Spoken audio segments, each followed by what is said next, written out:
বাংলায় মুসলিম আগমনের প্রসঙ্গে এলেই সবার আগে আসে ইখতিয়ার উদ্দিন মোহাম্মদ বিন বখতিয়ার খলজির কথা। তবে তারও আগে একাদশ শতাব্দীতে সুফিদের আগমন ঘটেছিল। লালমনিরহাটে পাওয়া একটি মসজিদের ধ্বংসাবশেষ বলছে এর নির্মাণকাল ৬৪৮ খ্রিস্টাব্দে। মসজিদটি কারা নির্মাণ করেছে তা নিয়ে প্রত্নতাত্ত্বিক ও গবেষকরা অনুসন্ধান চালিয়ে যাচ্ছে। উত্তরাঞ্চলের জেলা লালমনিরহাটের পঞ্চগ্রাম ইউনিয়নের রামদাস গ্রাম।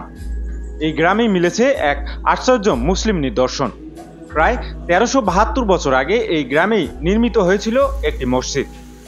ধারণা করা হচ্ছে এই মসজিদটি এখন দক্ষিণ এশিয়ার সবচেয়ে পুরনো মুসলিম নিদর্শন।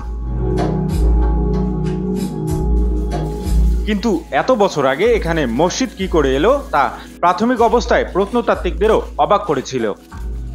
বাংলাদেশ ভূখণ্ডের উত্তর ও মধ্যাঞ্চল জুড়ে যে প্রাচীন সভ্যতা খ্রিস্টপূর্ব সময় থেকে গড়ে উঠেছিল তার সঙ্গে প্রাচীন রোমান ও আরব সভ্যতার সম্পর্ককে ইতিহাসের স্বাভাবিক ঘটনা হিসেবেই দেখেন প্রত্নতাত্ত্বিক গবেষক টিম।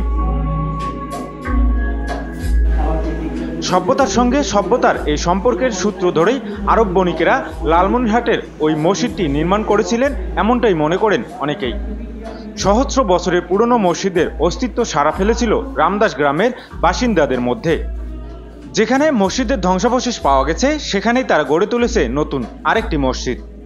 এই মসজিদের নামকরণ করা হয়েছে হারানো মসজিদ।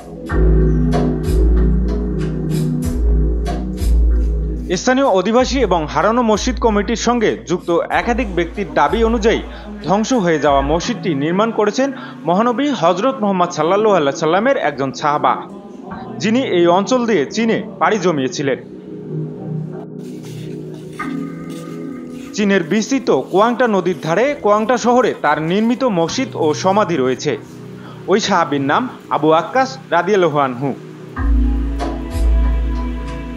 একটা ইটের ছিটকে পড়ার ঘটনার মধ্য দিয়েই মজদের আড়ায় আবিষ্কৃত হয় ৬৯ হিজরি বা ৬৪৮ খ্রিস্টাব্দের হারানো মসজিদ।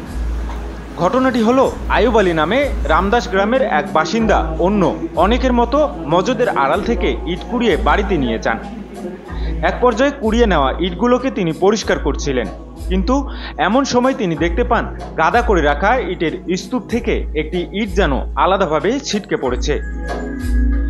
তিনি আশ্চর্য হন এবং কৌতূহল বোধ করেন। ছিটকে পড়া ইটের গায়ে কি যেন লেখা দেখতে পান আফসার আলী। টিউবওয়েলের পানিতে ইটটি ভালো করে পরিষ্কার করে নেন। তারপর কয়েকজন মিলে এটি পরীক্ষা নিরীক্ষা করে দেখতে পান এই ইটটি একটি প্রাচীন শিলালিপি। এর উপরে স্পষ্ট অক্ষরে লেখা রয়েছে লা ইলাহা ইল্লাল্লাহু মুহাম্মাদুর রাসূলুল্লাহ, হিজরি সন ৬৯। এ ঘটনায় স্থানীয় লোকদের মনে দৃঢ় প্রত্যয় জন্মে এটা কোনো হারানো মসজিদের ধ্বংসাবশেষ। এল নিউজ অনলাইন, লালমনিরহাট।